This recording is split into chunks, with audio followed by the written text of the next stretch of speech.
আল্লাহর ওলিরা নবীর সাথে বেয়াদবি করে না। আল্লাহর ওলিরা নবীর স্ত্রীগণ সম্পর্কেও বেয়াদবি করে। আল্লাহর ওলিরা নবীর সাহাবীদের সাথেও বেয়াদবি করে। এই যে আপনারা সারা বাঙ্গা দরবার শরীফে আসছেন, গৌসিয়া খাইরিয়া দরবার শরীফে, এই দরবার থেকে নবীর প্রেম শিক্ষা দেওয়া হয়।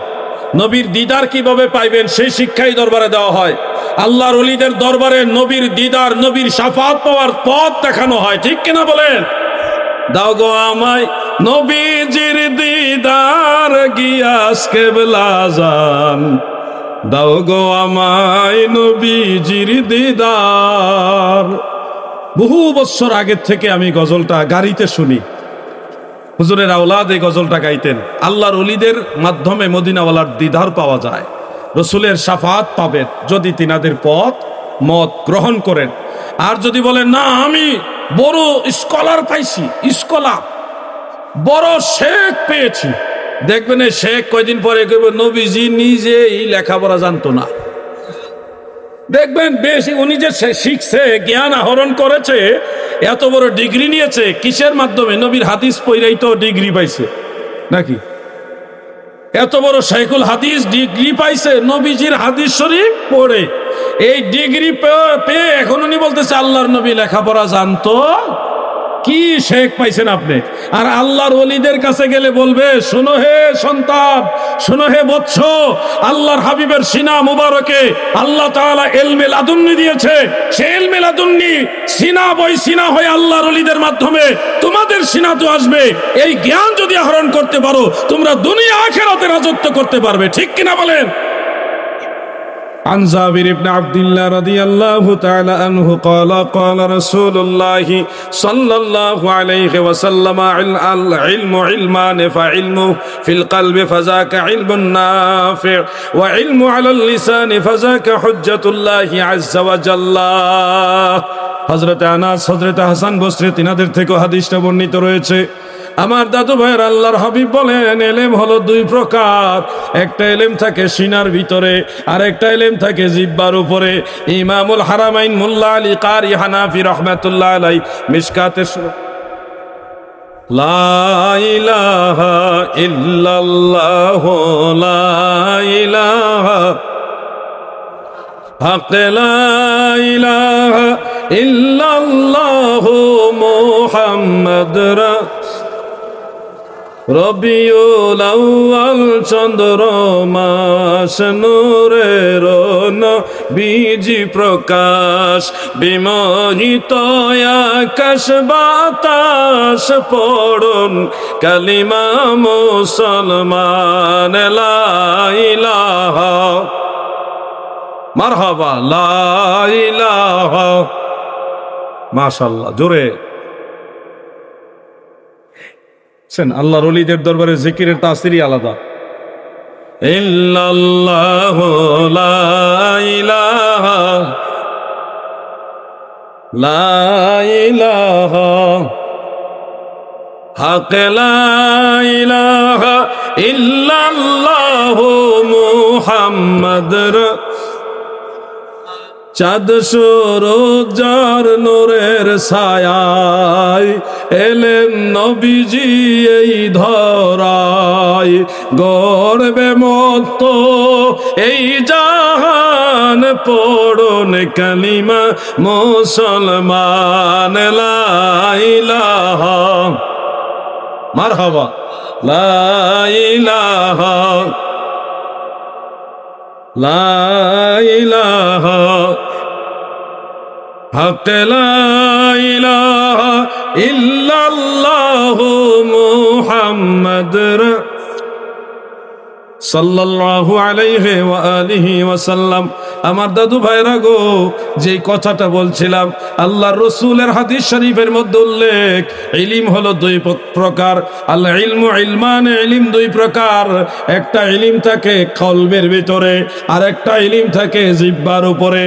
ইমামুল হারামাইন মোল্লা আলী কারি হানাফি রহমাতুল্লাহ আলাইহি মিরকাতুল মাফাতিহ শরহে মিশকাতুল মাসাবিহ সেই কিতাবের মধ্যে লিখলেন কলবের মধ্যে যে ইলমটা থাকে এটা হলো ইলমে বাতেন, আর জিহ্বার মধ্যে যে ইলমটা থাকে এটা হলো ইলমে জাহির। এই দুই প্রকার বিদ্যা ইসলাম ধর্মে আসছে। এই সব জ্ঞান আমার আল্লাহ নবীজিকে দিয়েছে। দয়াল নবীজির কাছ থেকে সিনা বাই সিনা আস্তে আস্তে আল্লাহর ওলিদের কাছে এসেছে। সে এলমে লাদুন্নি এলমে বাতেন আমাদের দরকার আছে না নাই? এই জন্যে আশিক রাসূল বলেন, এলমে বাতেন নাহি যারা হাসরে সে অন্ধর। আরে কি একটা অবস্থা চলতেছে স্টেজে ভাইজান, ছবি উড়ানোই লাগবে। যা ছবি উড়াই দেওয়া সুন্দর করে মাশাআল্লাহ। মানুষ দেখছেন কিভাবে বসে গেছে। এই হলো আদব, মাহফিলের আদব হলো এটা। কত সুন্দর মানুষ বসে গেছে। কাউরে বলাও লাগছে না যে বসেন বসেন, বলা লাগছে। সবাই আদবের সাথে বসে গেছে। একটু পরে বসার জায়গা থাকবে না। এটার নাম হলো অরিজিনাল আদব। দুইটা কথা শিখার জন্য নিজের আগ্রহে বসে গেছে। এই বসে যাওয়াটা আপনার জন্য ইবাদত। কিছু সময় যদি এখানে ইলমের দর্শ নেন, কোরআন হাদিস শিখেন, তাদারুসুল ইলম সাআতান খায়রুম মিন ইহইয়াহা, সারা রাত দাঁড়ায় নফল নামাজ পড়লে যেই সওয়াব, এই মাহফিলে কিছু সময় বসে থাকলে এর চেয়ে বেশি সওয়াব। মিশকাত শরীফের বাবুল ইলমের মধ্যে হাদিসটা উল্লেখ রয়েছে, দারিমি শরীফের হাদিস। আমাদের অনেক আমল রয়েছে ছোট ছোট মনে হলেও এটার ফজিলত অনেক বড়। ফজিলত অনেক বড়। যেমন একটা ফজিলতের কথা আমি আপনাদের বলি। আপনারা এশারের নামাজ নিশ্চয়ই পড়েছেন। এশারের নামাজের ফরজ নামাজের পরে 2 রাকাত সুন্নত এবং 2 রাকাত নফল নামাজ আছে না নাই? সবাই বলেন আছে কিনা? কিন্তু আমাদের অনেক মুসল্লিরা 2 রাকাত সুন্নত পরেই ভিতরের নামাজ পড়ে ফেলেন। সুন্নত পরে আর নফল পড়েন না। ভিতরের পরে 2 রাকাত নফল নামাজ পড়েন, কিন্তু ভিতরের আগেও যে 2 রাকাত নফল আছে এটা আমার অনেক ভাই বাবারা পড়েন না, অবহেলা করেন কিংবা অলসতা প্রকাশ করেন। আপনারা জানেন এই নফলের মর্যাদা কতটুকু? হাফিজুল হাদিস ইমাম মুনজিরি রহমাতুল্লাহ আলাইহি আত-তারগীব ওয়া তারহিবের মধ্যে হাদিস উল্লেখ করেছেন, যেটা মুআজামুল কাবীর লিত-তাবারানির মধ্যে ইমাম আবুল কাসিম সুলাইমান আত-তাবারানি রহমাতুল্লাহ আলাইহি বর্ণনা করেন, বিশুদ্ধ সনদের হাদিস।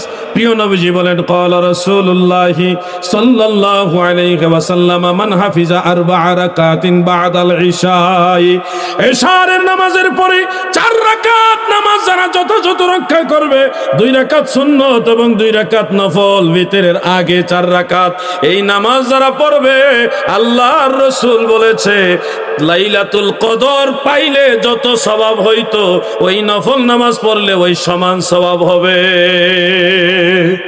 অন্য হাদিস আছে সারা রাত দাঁড়িয়ে তাহাজ্জুদ নামাজ পড়ার সমান সওয়াব হয়ে যাবে। ও আমার দাদু, এই যে একটা ছোট্ট আমলের কথা বললাম, নফল নামাজ ভিতরের আগে 2 রাকাত নফল নামাজ পড়লে কিন্তু সুন্নত নফল মিলে 4 রাকাত হয়ে যায়। সারা বছরে আপনি ঘুরে একবার লাইলাতুল কদর পাবেন মাহে রমাদানে, যেটা লাইলাতুল কদরি খায়রুম মিন আলফি শাহর, যেটা 1000 মাসের চেয়েও শ্রেষ্ঠ। এমন দামি একটা রাত, আপনি প্রত্যেক দিন সেই দামি রাতের সমান নেকি নিজে অর্জন করতে পারবেন। লাইলাতুল কদর এত বড় দামি রাত, প্রতিদিন আপনারা আমল নামায় যোগ করতে পারবেন। কিভাবে? এশার নামাজের ফরজের পরে সুন্নত পড়ে আপনারা কি করবেন বলেন না? কি করবেন? 2 রাকাত নফল নামাজ পড়বেন। এই তো ওয়াজ বুঝে গেছে। মাহফিলে এসেছেন, অন্তত ওকে 2-1টা বিষয় শিখে যান, আমল করেন। এই দিন দিন না, আরো দিন আছে। এই দিনে টেনে নিবে সেই দিনের কাছে। আমাদের আগেও এই দুনিয়ায় বহু মানুষ ছিল, তারা চলে গেছে। একটা সময় আমরাও সবাই চলে যাব। আমাদের পরবর্তীতে আল্লাহ আরো নতুন মানুষ পাঠাবে। আমাদের পরিচিতিটা সর্বোচ্চ 3 পুরুষ, বড় জোরে 4 পুরুষ পর্যন্ত। আমি আমার আব্বাজানকে চিনি, আমার দাদাজানকে চিনি, কিন্তু দাদার আব্বাজানকে চিনি না, দেখছি না। আপনাদের বেলায় হয়তো তাই, হয়তো বেশি হায়াত পাইলে দাদার আব্বা পর্যন্ত চিনা যায়। এটুকু পর্যন্ত 3 থেকে 4 পুরুষ পর্যন্ত আমরা আমাদের পূর্বপুরুষদেরকে চিনি। আপনাকেও আপনার ছেলে চিনবে, আপনার নাতি চিনবে, কিন্তু আপনার নাতির সন্তানেরা আপনাকে চিনবে কিনা সন্দেহ আছে। এরকম বহু মানুষ দুনিয়াতে এসেছিল, চলেও গেছে, আমরাও এসেছি, চলে যাব। এই দুনিয়া মুসাফির খানা মন জানো না, কত মানুষ আইল গেল রইল না। এই ধরনের গজল আগের যুগের আলেমরা গাইতো, আপনাদের স্মরণে পড়ে কিনা? তুফাজ্জল হোসেন ভৈরবী সাহেবের কথা মনে আছে? উনিও কিন্তু এই ধরনের গজল গাইতো, খুব ভালো লাগতো আমার কাছে। একজন আশেকে রসুল ছিলেন, ভালো মানুষ ছিলেন, ভুল ত্রুটির ঊর্ধ্বে আমরা কেউ নই, তথাপিও তিনি একজন আশেক রসুল ছিলেন। নবীর শান বলতেন, নবীর প্রেমে পাগল যারা প্রেম খেলা খেলে। আরে কত সুন্দর গল্প।